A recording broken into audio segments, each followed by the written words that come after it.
Okay, so I'm trying to remove this Gen 4 Bosch from a Whyte 160S bike.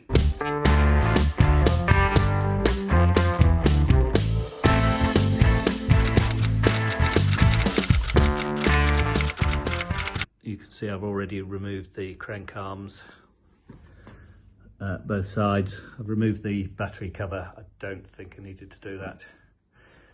For the crank arms, you will need this tool here to take the chainring off. There's a little nut here.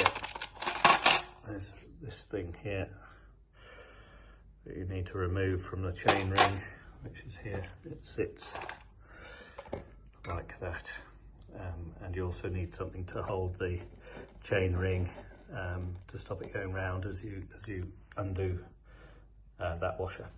Okay, I'm removing this cover that's on the end on the motor, and it's attached with two screws, one there and one there. They need a T20 hex thing to take it off, and that's what that looked like, pretty mucky.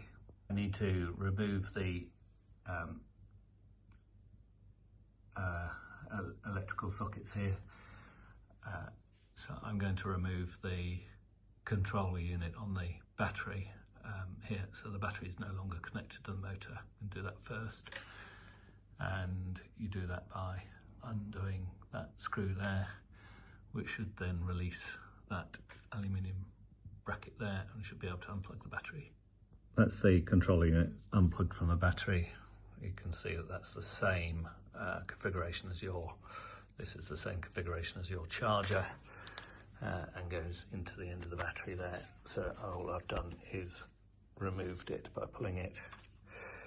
Those are the retaining screws that fit those two holes there, and they're taken out with a 4mm hex. I've managed to pull off the first plug. It has a retainer on it, if you can see that. Let me get a screwdriver.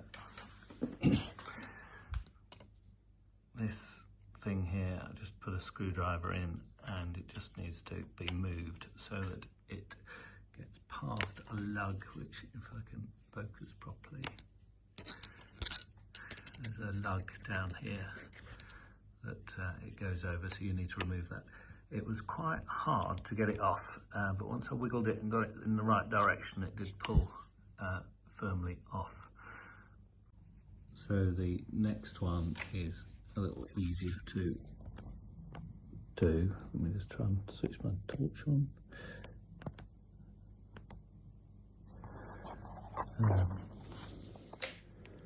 Really, there's a little lug at the back here. Don't worry about that. Just see where my screwdriver is now. There's a little place to put your screwdriver, and if you just push it, it just comes. First time it came out, it just comes out relatively easily. Might need two hands for this. There. Just slides out quite easily. A little bit of rubbish. I expect this one operates the same way. There's another, you'll see another slot in the plastic on that one there where you put your screwdriver, and with a wiggle or two it'll pop off. So I've now removed 3 of these bolts from the hole at the bottom there, which was extremely, this one here, which was extremely hard to get out, probably because it's at the bottom, that's where all the muck goes, and there's one there and one there. These nuts, I used a T40 screwdriver here to remove them. It was a little loose in there, so I'm not sure whether you could get a T42 perhaps. Don't know that exists, but T40 is what I used. And then I've got one that you can put a spanner on here. You might have something else. And I needed that spanner to assist with getting it out, getting each of those out. Okay, so I've come around to the drive side of the motor, and I'm going to take out these 3 bolts here, holding that plate, and these bolts 1, 2, 3, 4, 5, holding this plate here. And once they're out, I'm hoping the motor is a bit freer to come out. Okay. So I've removed this plate here, which fits like that, with a T40 screwdriver.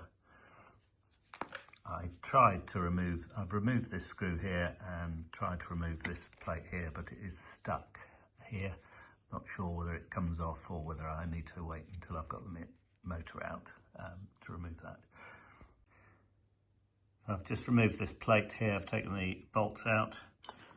It was stuck on, so it needed quite a bit of a pull to get it off. Anyhow, it's off, and that's what it looks like now. I'm not sure whether the motor's free or not.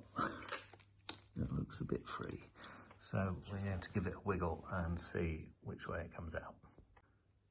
So I gave the motor a bit of a wiggle, and all that's happened so far is that it's got a bit looser and lots of dirt has fallen out. I've decided also to remove this cover that was here. It was a T20, just to take that screw off, and we'll leave that off for the time being. It doesn't seem to be anything other than this mounting plate behind it, but we'll have a look in a minute. I'm going to go and get the vacuum cleaner.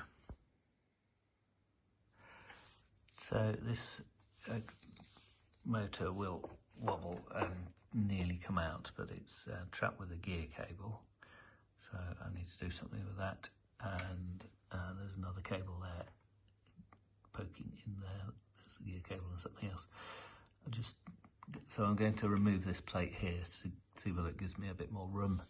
Don't think there's any point removing that plate there, but we'll have a look as well. I'm pretty sure the motor was jammed on the gear cable here, and this was getting in the way of moving this engine anywhere. So I've taken it off the derailleur here, taken the outer sheath out of there where it comes out of the derailleur, pushed it along. I can't get any play this end, so that's what I've got on that end. Which probably explains why you need a new gear cable once you take the motor out, but there you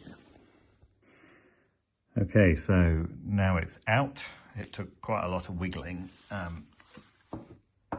It seemed to rotate like this, and then I could get it off of the cables. I was a little worried about these cables. In fact, you can see that, oh no, it's not marked. It's fine. Those are fine. But this was the main cable it was getting stuck on, and in the end, actually, a bit of a pull made it ride over that, but only once I'd sort of got it a third of the way out. How I get it in again, we'll cross that bridge when it comes back after its service.